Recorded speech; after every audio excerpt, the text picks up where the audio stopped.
Salam jumpa kembali dalam Renungan Harian GKI Kuitang, Jumat 23 Agustus 2024. Pembacaan Alkitab kita pada hari ini dari 1 Timotius 1 ayat 15c sampai dengan ayatnya yang ke-16 yang demikian sabdanya.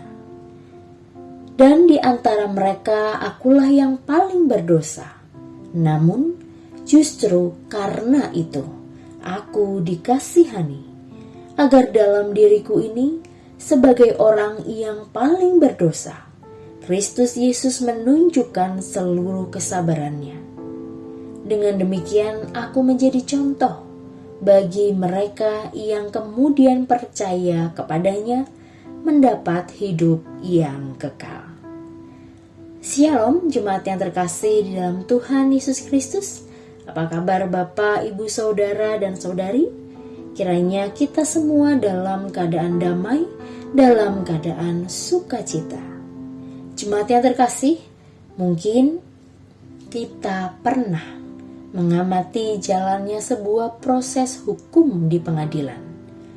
Seringkali jika seorang terdakwa mengakui secara jujur kesalahan yang dia lakukan, justru akan mendapatkan pertimbangan khusus dari majelis hakim yang memimpin persidangan.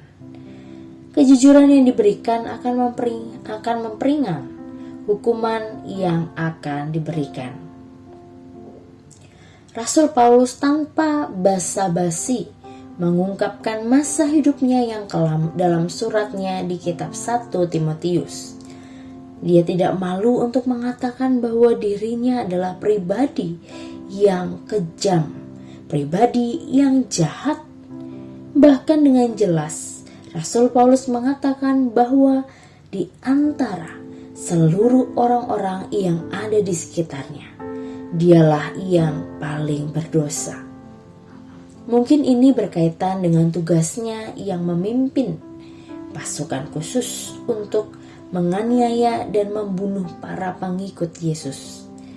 Namun kita semua tahu bahwa perjumpaannya dengan Yesus membuat dia berubah 180 derajat dan pada akhirnya menjadi pribadi yang baik, menjadi pribadi yang setia kepada Yesus. Melalui surat ini, Rasul Paulus mengajak kita untuk tidak perlu malu mengakui kejelekan kita dan keburukan kita di masa lalu. Setiap orang memiliki sisi hidup yang kelam dan bahkan mungkin memalukan. Namun jika kita berani mengakui kesalahan yang kita perbuat, lalu dengan kesungguhan untuk merubah hidup menuju ke arah yang lebih baik, maka Tuhan Yesus yang penuh kasih itu akan menolong kita dan bahkan memberikan kasih-Nya yang begitu besar bagi kita. Kunci utamanya adalah keterbukaan, kesungguhan untuk memperbaiki diri. Jemaat yang terkasih, sikap Rasul Paulus ini benar-benar layak untuk kita teladani. Ia berani, ia jujur, ia mau terbuka atas kehidupan masa lalu yang kelam. Hal ini bukanlah akhir dari segalanya. Justru dengan keberanian kita belajar dari kelamnya kehidupan kita di masa lalu akan membawa energi yang baik, membawa energi yang positif untuk mewujudkan masa depan yang lebih baik dan lebih baik lagi.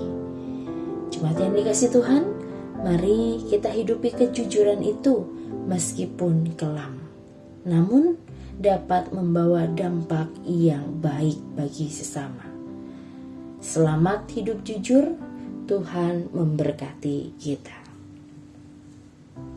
Mari Bapak Ibu Saudara-saudari, kita berdoa.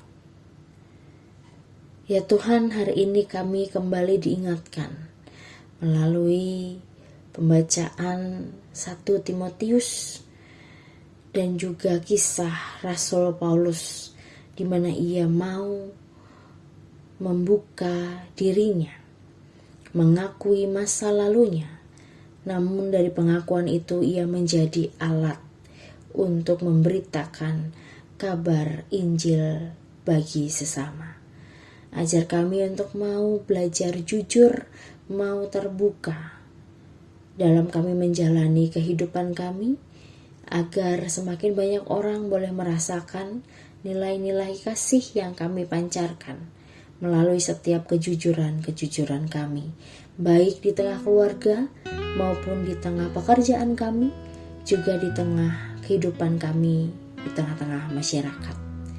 Mampukan kami ya Tuhan untuk mampu terus hidup jujur dalam kehidupan kami. Dalam nama Tuhan Yesus Kristus, kami telah berdoa. Amin.